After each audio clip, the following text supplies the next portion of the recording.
미국 시간으로 어제 AST 스페이스 모바일에 어닝콜이 있었습니다. 이번 분기 실적이 공개되자마자 주가가 장외 시간에서 10% 넘게 하락하면서 많은 투자자들을 놀라게 했는데요. 어닝콜 내용을 이야기하기 전에 어제 주가가 10% 정도 하락을 한 이유는 크게 두 가지라고 생각합니다. AST의 1분기 매출은 1,470만 불이라고 공개되었습니다. 하지만 애널리스트들이 가지고 있던 예상 매출은 3,900만 불 수준이라 예상치보다 60% 넘게 낮은 매출을 보여주었는데요. 애널리스트들이 가지고 있던 매출 예상치보다 훨씬 낮은 수치를 기록하면서 매출 미스가 생겼고, 그로 인해 주가 하락이 생겼다고 할 수 있습니다. 그런데 과연 이걸 매출 미스라고 할 수 있을까요? AST 경영진들은 1분기 매출에 대한 가이던스를 내놓은 적이 없습니다. 이들이 저번 어닝콜에서 제시한 건 2026년 1년 매출에 대한 가이던스였고, 그 수치는 1억 5천만 불에서 2억 불로 이번 어닝콜에서도 유지가 되었죠. 그리고 그때나 이번 어닝콜에서나 올해의 매출은 정부 관련 계약들을 통해서 대부분 이루어지는데, 정부 계약들은 정확히 언제 매출로 잡힐지 예상하기 힘들기 때문에 매 분기 매출보다는 1년 매출을 보는 게 맞다 라는 말을 했었는데요. 그럼 애널리스트들이 가지고 있던 이번 분기 3,900만 불의 예상 매출은 어디서 나온 걸까요? AST가 제시한 2026년 매출 가이던스 1억 5천만 불을 매 분기로 나누면 한 분기당 3,750만 불이라는 숫자가 나옵니다. 애널리스트들이 가지고 있던 매출 예상치 3,900만 불이랑 거의 차이가 안 나는 숫자죠. 정황상 이들이 가지고 있던 예상 매출은 AST가 제시한 1년 매출을 그냥 4로 나눈 거라고 볼 수밖에 없다는 게 제 생각입니다. 애초에 AST의 경영진들도 정확히 매분기 매출을 예상할 수 없다고 하는데, 회사랑 아무 관련 없는 애널리스트들이 그걸 정확히 예상할 수 있다고 생각하는 게 이상한 거죠. 그렇기 때문에 만약 이번 가격 하락이 이 매출 미스로 인한 것이라면 시장의 과잉 반응이라고 생각할 수 있겠습니다. 또 다른 이유라면 새로운 뉴스거리의 부재라고 생각할 수 있습니다. 이번 어닝콜은 사실 크게 새로운 게 공개된 건 없었던 어닝콜이었습니다. 저번 주에 있었던 로켓랩의 어닝콜과는 좀 다르죠.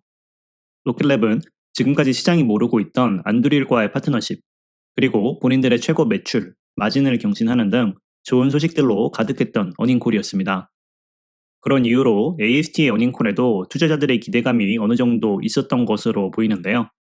예를 들면 골든돔, 퍼스넷 같은 규모 있는 정부 관련 계약에 대한 소식, 혹은 새로운 메이저 통신사들과의 상업 파트너십, 이런 거였는데, 그런 서프라이즈는 아쉽게도 전혀 없었던 어닝콜이었던 거죠. 물론 시장이 가지고 있던 단기간의 기대감은 충족시키지 못했지만 장기 투자자라면 크게 실망할 거 없죠. 지금 AST는 로켓랩과 완전히 다른 단계에 있는 회사입니다. 로켓랩은 이제 제대로 된 상용화가 이루어지고 있는 회사인 반면 AST는 이제 상용화로 가기 위한 길에 있는 회사니까요.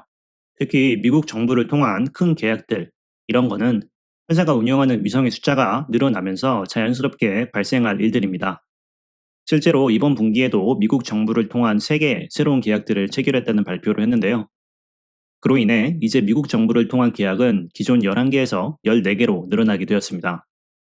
특히 정부 관련 계약들의 경우 지금처럼 초기 단계에는 의미 있는 매출로 잡히지 않지만, 점점 그 계약의 규모가 커지면 계약 하나당 수억 불 혹은 수십억 불짜리의 계약으로 발전할 가능성이 있다라는 발언을 했는데요.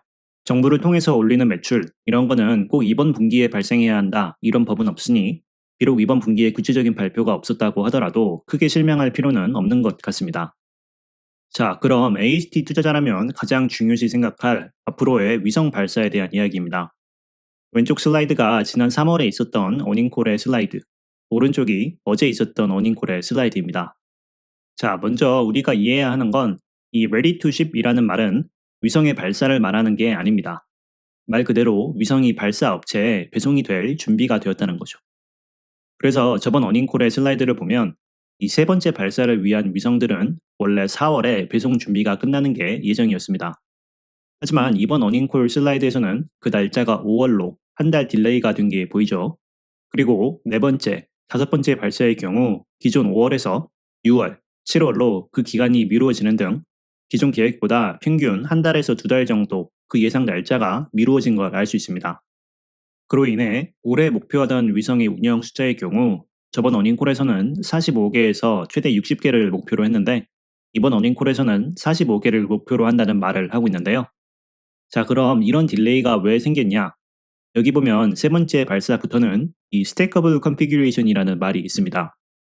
지금까지는 위성을 하나씩 발사했지만 세 번째 발사부터는 위성을 이런 링 안에 집어넣고 하나씩 탑을 쌓듯이 올려서 로켓에 집어넣는다고 하는데요. 그렇게 되면 가장 밑에 위치한 위성이 위에 올려진 위성들의 무게를 견뎌야 하는데 이 링이 그 무게를 견딜 정도로 강하게 만드는데 약간의 어려움을 겪어서 이런 딜레이가 생겼다고 합니다. 그래서 이 링들을 새로 디자인하고 만들고 이러는데 시간이 걸렸다는 건데 그나마 다행인 건 회사 측의 설명에 따르면 이 이슈는 이제 해결이 되었다고 합니다.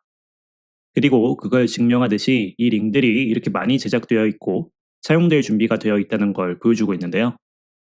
자, 그럼 비록 이 스태킹 이슈로 인해서 한두 달 정도의 딜레이가 있었지만 이 문제가 실제로 해결되었다는 가정하에 그럼 진짜로 올해 45개 위성을 운영할 수 있을까 알아봐야겠죠.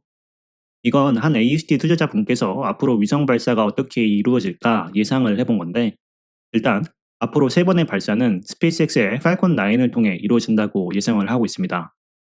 실제로 이 세 번째 발사는 6월 중순에 팔콘 9을 통해서 이루어진다는 발표가 있었는데요. 그럼 이번 여름에 팔콘 9을 통해 세 번의 발사를 해서 총 16개의 위성을 운영하게 되고 그 뒤에 블루 오리진의 뉴글렌이 준비가 되면 처음엔 4개 정도의 위성을 쏘아서 올리고 그 다음부턴 한 번에 6개의 위성을 쏘아서 연말까지 45개의 위성을 운영하는 게 가능하다는 예상을 하고 있습니다. 이 시나리오가 현실이 되려면 일단 AST가 매달 3개에서 6개의 위성을 제작하고 발사 업체에 배송할 준비가 끝낼 수 있어야 합니다. 거기에 더해 한 8월에서 9월부터는 뉴글렌 로켓을 사용할 수 있어야 한다는 가정 역시 존재하죠. 어제 어닝콜 내역에 따르면 AST의 경영진들은 뉴글렌 로켓이 준비가 될 것이라는 것에 꽤나 큰 자신감을 보이고 있는 것으로 보입니다. 하지만 그러면서도 강조한 것이 우리는 여러 로켓 회사를 통해서 발사를 할 준비가 되어 있다면서 팔콘 9의 경우 3개의 위성이 들어갈 수 있고 뉴글렌의 경우 최대 8개 그리고 뜬금없이 ULA의 불칸 로켓에는 최대 5개가 들어간다는 설명을 아벨 아벨란이 언급했는데요. 비록 이 ULA의 로켓을 사용한다는 것은 회사에서 아직 공식적으로 발표하지 않았지만 혹시라도 뉴글렌의 로켓이 제 시간에 준비가 되지 않는다면 아마도 ULA의 로켓을 사용하는 걸 염두에 두고 있는 게 아닌가 합니다. 그런 이유로 올해 45개 위성 운영이라는 목표를 유지하고 있는 것으로 보이는데요. 사실 저는 AST가 올해 안에 45개의 위성을 운영하고 있을 거라고 생각하지 않습니다. 한 30개 정도의 위성만 운영하더라도 성공이라고 생각하고 있는데요. 이 투자자분이 생각하는 것처럼 AST의 위성 생산이 완벽하게 이루어지고 뉴글렌 로켓도 시간에 맞춰서 딱 준비가 되어서 발사할 때마다 6개의 위성을 배송해주면 45개라는 수치는 이론적으로는 가능한 수치입니다. 하지만 그건 모든 일이 완벽하게 진행된다는 가정하에 가능한 일이죠. 그렇기 때문에 제가 앞으로 기대하는 건 위성이 올해 얼마나 발사되고 운영되느냐 이런 게 아니고 앞으로 매달 이 위성의 조립들이 완료가 되느냐 아니냐입니다. 지금 회사의 발표에 따르면 네 번째 발사를 위한 위성 조립은 6월에 끝날 예정이고 다섯 번째, 여섯 번째 발사를 위한 조립은 7월에 끝날 예정이라는데 이게 지켜지는지를 가장 중점적으로 본다는 거죠. 지금 AST에게 가장 중요한 건 위성의 대량 생산이 가능하냐 아니냐를 증명하는 겁니다. 만약 이 가이던스가 지켜진다면 그걸 증명하게 되는 거죠. 그렇게 위성들이 생산되고 나서 실제로 발사가 되고 운영까지 이르는 건 회사가 컨트롤할 수 있는 게 아닙니다. 하지만 그건 시간이 자연스럽게 해결해 줄 일이죠. 뉴글렌 로켓이 시간에 맞춰서 준비가 되면 가장 좋고 아니면 조금 기다려야 할 수도 있고 회사가 기다리기 싫다면 팔콘 9을 더 사용해도 되고 혹은 ULA라는 새로운 로켓 파트너를 이용해도 됩니다. 그렇기 때문에 위성이 언제 발사가 되느냐가 중요한 게 아니고 위성들이 언제 조립이 완료가 되느냐가 중요하다고 생각하는 거죠.